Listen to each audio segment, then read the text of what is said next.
అందరికీ నమస్కారం.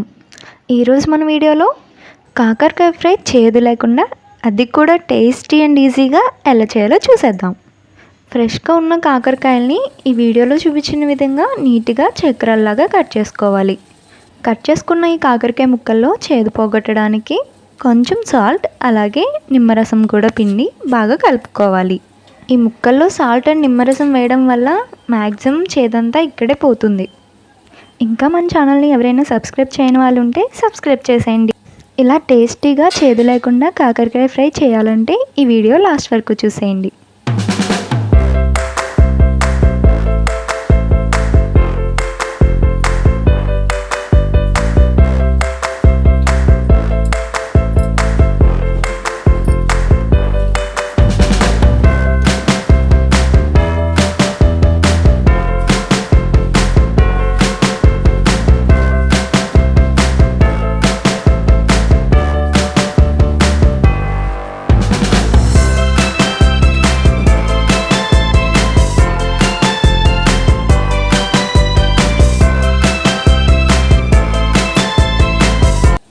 ఈ ముక్కల్ని ఒక 10 మినిట్స్ పక్కన పెట్టుకొని మన కాకరకాయ ఫ్రైలో మెయిన్ ఇంగ్రీడియంట్ అయిన పల్లీ పొడిని కూడా ప్రిపేర్ చేసేసుకుందాం. ఈ పల్లీ పొడి ప్రిపేర్ చేయడం కోసం ఒక ప్యాన్ పెట్టుకొని ఇప్పుడు వేసే ఇంగ్రీడియంట్స్ అన్నీ మనం డ్రై రోస్ట్ చేస్తున్నాం. ముందుగా ఈ ప్యాన్లో పల్లీలని యాడ్ చేసుకోవాలి. పచ్చిశనగపప్పు అలాగే వెల్లుల్లి వేసి దీని అంతటిని ఒకసారి ఫ్రై చేసుకోవాలి.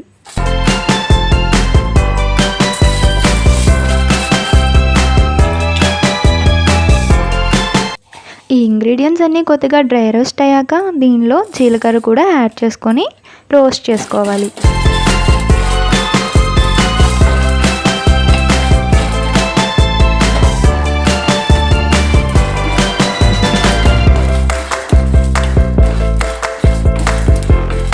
చివరిగా ఇందులో ఎండుమిరపకాయలను కూడా వేసుకొని రోస్ట్ చేసుకొని ఈ ఇంగ్రీడియంట్స్ అన్నీ ప్లేట్లోకి షిఫ్ట్ చేసుకొని ఒక 10 మినిట్స్ పాటు చల్లారిన తర్వాత ఈ ఇంగ్రీడియంట్స్ని మిక్సీ జార్లో వేసుకొని కొద్దిగా రాక్ సాల్ట్ కూడా వేసుకుని మిక్సీ పట్టుకోవడమే.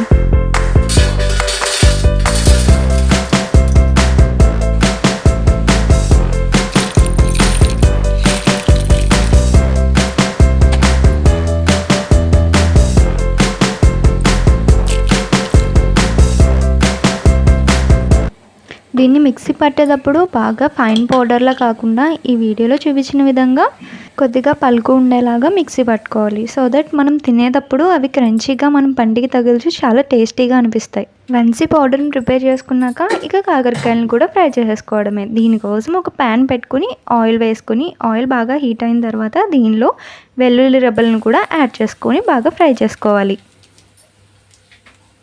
అండ్ దీంట్లోనే జీలకర్ర కరివేపాకు ఎండుమిరపకాయలను కూడా వేసుకొని కొద్దిగా ఫ్రై అవనివ్వాలి.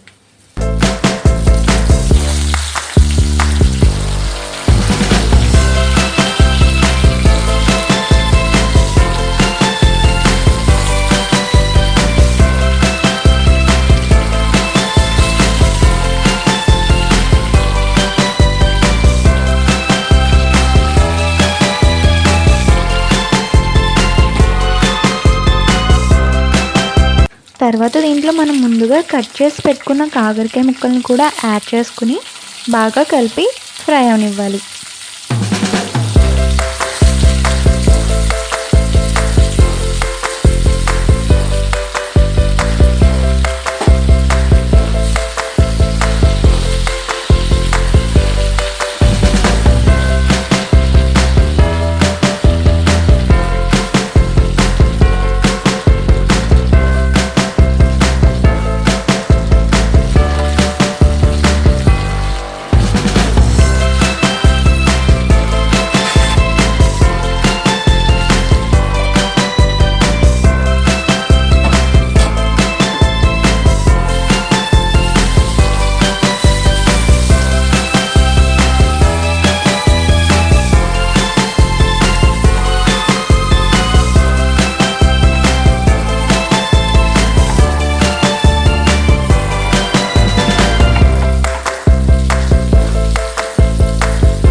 ఫ్రెండ్స్, కాకరకాయ ముక్కలన్నీ ఈ వీడియోలో చూపించిన విధంగా ఫ్రై అయిన తర్వాత దీనిలో మనం ముందుగా పౌడర్ చేసి పెట్టుకున్న పల్లి పొడిని కూడా దీనిలో యాడ్ చేసుకోవాలి.